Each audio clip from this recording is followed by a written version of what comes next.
The next section of questions is about cost, permits, and emergency roofing. What factors most influence the cost of a roofing project? So there's several. I would say the ones that I think most homeowners don't take into account would be things like the pitch of their roof and how multifaceted their roof is. So Can you explain what multifaceted means for yeah, a roof? so if you think of a kind of what's called an up and over roof, so like a ranch house with just a roof that goes front to back and it's just kind of a triangle over the home. It's not multifaceted. There's technically two, but it's a very simple roof. Whereas a roof that has like an A-frame gable over the front door that then leads to a garage that's in a different orientation up and over, and then they have like a porch in the back that's roofed at a different pitch. All of that can lead to more cost because there's a higher waste factor because you're cutting shingles and other materials at each section point or each facet point, as well as it's more labor intensive to seal each of those sections correctly and then tie them into one another. Okay, and how do material choices like shingles, metal, or tiles affect overall expenses?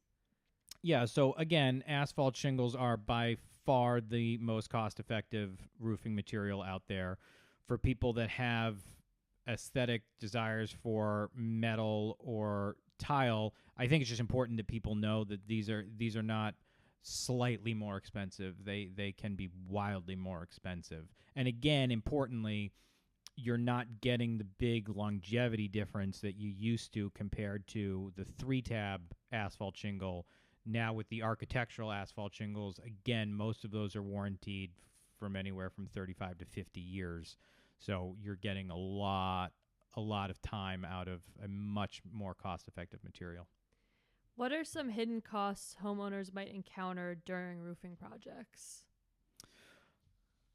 A good thing about roofing is that you really shouldn't have too many hidden costs. Most of that should be caught by the person you're talking to who comes out to your home or takes a look at it. A big one that I do think people don't consider enough is the wood decking itself, and that is sort of impossible to know. You could have indicators that you're going to need some decking replaced, but you won't know the full extent of it until everything's removed. Now, a good company should tell you, one should talk to you about that prior to moving forward with the project, but they should also have pricing for you ahead of time for what it would be either per linear foot, per square foot, or per board in the event that you need wood replaced. What permits are typically required for roofing work, and how can homeowners obtain them? So in most of our area, Maryland, Virginia, Pennsylvania, Delaware, permits are not a requirement for a roof replacement unless you are doing a full deck replacement. There are both counties in all of those states and then things like DC where permits can be required depending on what you're doing.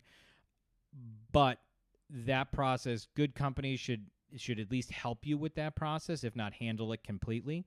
I will say kind of related to this is HOA approvals. And that is something that people should consider. Certainly, well, they'll have to do some of the legwork for that because you're going to have to, a lot of HOAs require you getting neighbors' approvals and stuff, and they're your neighbors, so you should be a part of that. But HOA approvals can also be something that companies will help you with, but you might have to do a little legwork for. What are the consequences of skipping permits for roofing projects?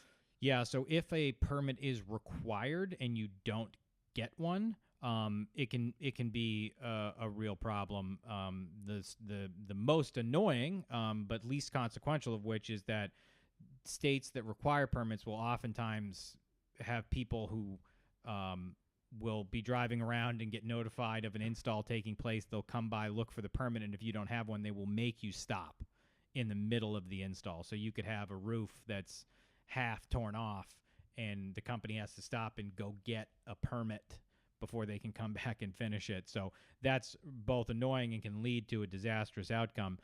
But it also has implications for things like your state home improvement commission in the event that you have an issue. if a permit hasn't been obtained. And ultimately, while companies can say that they will get the permit for you, it is the homeowner's responsibility to have the permit. So the company can say that they will get all of that for you, but it is ultimately your responsibility to verify that. Why is it essential to hire certified professionals for emergency roofing services? Yeah, so obviously nobody likes to be in a situation where they have a roof emergency. But in the event that you do, understanding how complex that is to solve and then the long-term ramifications of it not being properly sealed is very important. So if you have a storm-related leak, that the negative effects of that leak can spread not just internally but through the roofing system very, very rapidly. So if you don't have somebody who's certified and knows what they're doing when they go up there to try and either tarp it or seal it until you can get it more permanently replaced, the problem can just kind of compound. And how should homeowners budget for emergency repairs, and what costs should they expect? Yeah, I would say that if you have a roof that is under warranty from both the manufacturer and the company that installed it, the huge benefit of this is you don't have to worry about it. It's all covered. So that budgeting and concern comes right off your plate.